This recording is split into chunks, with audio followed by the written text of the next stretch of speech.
Africa my continent, Africa my home. Sise Africa ku South Africa kwaZulu. Ogwini district uMzumbe umasipala sekusiphindile futhi si umgqibelo la sibizwe khona umyalezo la sibizwe khona imessage la sithi khona akufike wena ekhaya hayi message nezikhwama kodwa ke emndenini wakwamthembu la eMzumbe sekuphinde kwenzeka lokho namhlanje ke usuku la sizobeka khona amalunga ayisihlanu omndeni nje owodwa into eyenzekileke okusho ukuthi ke labantu ababhubhile kubhubhe abantu abayihlanu angisho kanjalo bonke labantu bahlobene lo uncwatshwe Hillcrest lo bese kuthi lo uzongcwatshwa futhi kwamakhelwane laba abandawonye bonke laba emzini owodwa size enkonzweni yabo ke namhlanje isimo ukusiza ibhalwe emehlweni emphakathini nje wendawo ungakafike emndenini sike salikhuluma ke lelo daba enkundleni zokuxhumana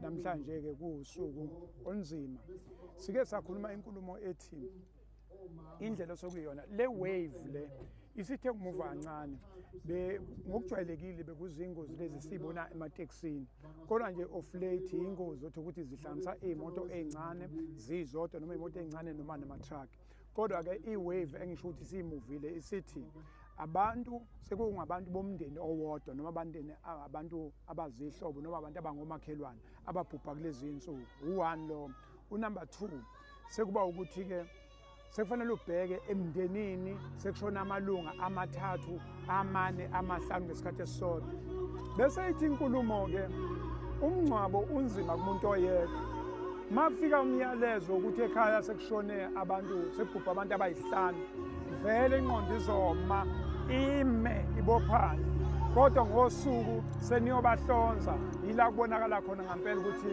ngazi ukuthi linishonele linilahlile bese uyabheka-ke ukuthi ngolwesihlanu uma sebelandwa into ekhumbuleka uma senifika ekhaya ukuthi heyi amabhokisi ayisihlanu or amabhokisi ayisithupha bazokwazi yini ukuthi angene endlini eyodwa lawo mabhokisi sekufuna manje sibe nento ethi solve for X obani abazohlala indlu nendlu kulamakhandlela okuhlalwa kuwona izinto-ke sezikhona uma sebefikile kungolwesihlanu ubani emndenini oqeqeshelwe ukuthi labantu basebeyogezwa ekwazi ukuthulisa noma ukumisa abanye isibindi isimo esikusona-ke eSouth Africa isimo esisona kwaZulu njengamanje umyalezo namanje sisawuphinda akufike wena ekhaya hayi imeseji nezikhwama asiqhubeke nenkonzo sibaphelezele ngokuthula siyacela wonke umuntu wase-South Africa mawungena emotweni awungena emotweni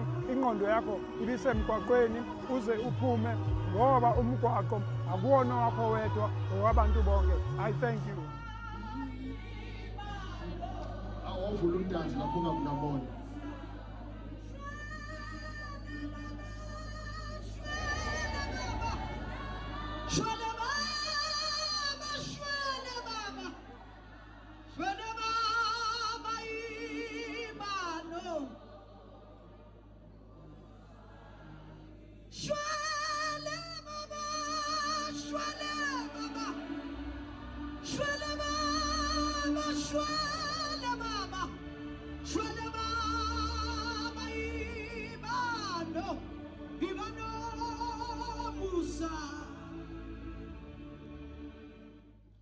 Africa my continent, Africa my home.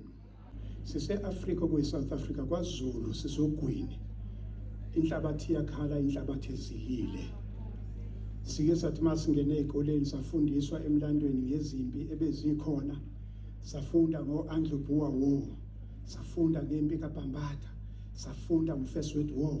Safunda ngo-Second World War. Kodwa singaze sitshelwe yona impi siyilungiselele impi yomgwaqo.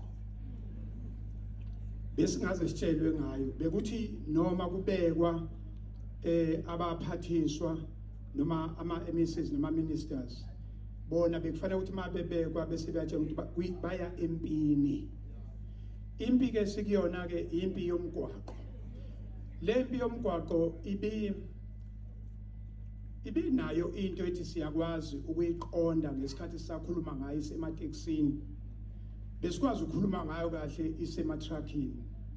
I-wave manje ishintshile, ayisekho. Yabona lezi ingozi sokusiqale mhlambe last year ngo-August, mhlambe u-99.9% imoto ezincane. Uyabona-ke impi yomgwaqo ma isemotweni encane inomehluko kunokuthi iseteksini. Eteksini sokhala ngenamba yabantu abazobhubha, ukuthi kuzobhubha abantu abawu-15, abawu-16, abawu-18, abawu-22, abawu-24. Kodwa okuncane okusikhulula kusuke ngabona abantu bomndeni. Uma sisempini lesikuyona manje yey'moto ey'ncane, okwazi ukuthi lapho uma kunabantu ekuthiwa babhubhile bomndeni owodwa noma omakhelwane. Isimo ke sikusona ngoba ngithi-ke inhlabathi iyakhala, inhlabathi izilile, inhlabathi imangele, inhlabathi uqobo, soil, ground, la kuzofakwa khona abantu. Inhlabathi ibiyazi kahle ukuthi-ke ngomgqibelo nomgqibelo la kuzongcwatshwa khona emzini owodwa bekuzobe kumbiwa indawo eyodwa, bengezumbiwa indawo ey'ntathu, kumbiwe indawo ezine, kumbiwe indawo ezihlanu. Isimo esisuka kusona i-wave mangithi ishintshile ithi impi iseyimotweni manje ezincane, imoto ezincane ihamba namalunga omndeni, zihamba nomakhelwane, okwenza ukuthi-ke kube nzima ukuthi omakhelwane behambelane, kube nzima ukuthi omakhelwane beze bezobhonga emswaneni. Awucabange mase kushona abantu abayihlanu, ubani obelungele ukuthi kubo makufika umyalezo kuthiwa sekubhubha abantu abayihlanu, uzoma kanje, umduduza kanjani umuntu obhujelwe amalunga ayihlanu? Ngoba makufika lo mbiko lowo ikhanda liyama lime, bese kuthi ngosuku la kuzothiwa khona hambani niyobahlonza, bese kuyaqala kusango okunye. Khumbula ukuthi emndenini nomndeni akekho umuntu oqeqeshelwe ukuyohlonza umuntu wakubo olimele engozini yomgwaqo. Kangakanani-ke amalunga amayihlanu, sikhuluma ngosuku lwesibili seniyobahlonza. Fast forward siye ngolwesihlanu sekufanele ukuthi belandwe. Akekho awukho umndeni oprepayile ukuthi okay ngoba siyobalanda nje abantu abazophatha amahlahla bazoba yihlanu, abantu abazokhuluma bethi siyawela siyama bazoba yihlanu. Ayikho into enjalo, besingenayo into enjalo, kodwa manje sekufanele siqale siyiprepare for leyo nto. Bese-ke sesibalandileke mabefika ekhaya egcekeni, kusuke kungekho la ekhaya ukuthi izindlu kuba beyihlanu obonye bazongena ababili bengene kule yandlu, abathathu bengene kule yandlu. Lento niyibona ngoba senifike egcekeni ukuthi hey kodwa sobafaka kanjani, ngoba umama ubekhona ubelapha emakhandleleni. Sekufuneka manje sibe nento ka solve for x ukuthi ubani ozohlala emakhandleleni athize, ubani ozohlala emakhandleleni athize. Kwedlule lapho sengiyivala.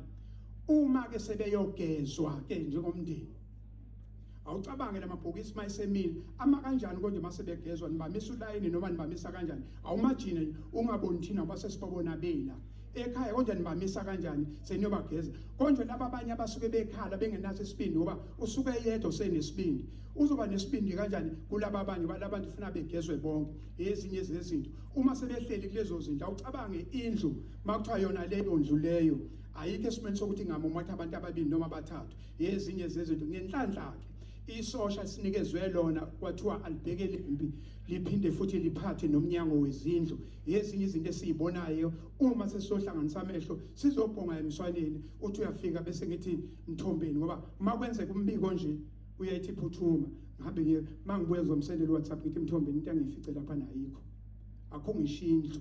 Sekufuna ukuthi yena-ke kushintsha idayari manje ethi ecabanga ngendaba yokungcwaba kube kucatshangwa futhi ukuthi laba bantu kungenziwa i-temporary structure, kungenziwa ini, ngoba eminye imindeni kubekwa amatende, hhayi ngoba kwenzelwa abantu, kodwa abekwa amatende ngoba amabhokisi ayikho indawo azohlala kuyona. Bengithi-ke sengivala ngicela wonke umuntu, wonke umzali, le mpi eyawonke umuntu. Kunabazali-ke futhi la abathengela iy'ngane zabo amalayisensi, angifuni ngisho ukuyikhuluma leyo ngoba ibona basicontributela ezintweni esikuzona njengamanje. Kunamaphoyisa adayisa amalayisensi, baningi ama-driving school adayisa amalayisensi. Sikulesi simo ngenxa yalabo bantu. Siyocela bakithi wonke umuntu akabambe i-responsibility nalezi iy'ngane ekuthiwa oboy nogeli othi ukuthi ayikwazi ukuhlala e-back seat, zihlala e-front seat, ey'hlala zidlalisoyise, abazali bedrayive begoniwe, iy'ngane zidrayive zigoniwe. Ezinye zezinto isimo sibi mawungena emgwaqweni yazi ukuthi sisempini. Impi umgwaqo usuphendule inkemba elikhali esika nxa zonke, kodwa esika kakhulu noyisebenzisayo. I thank you.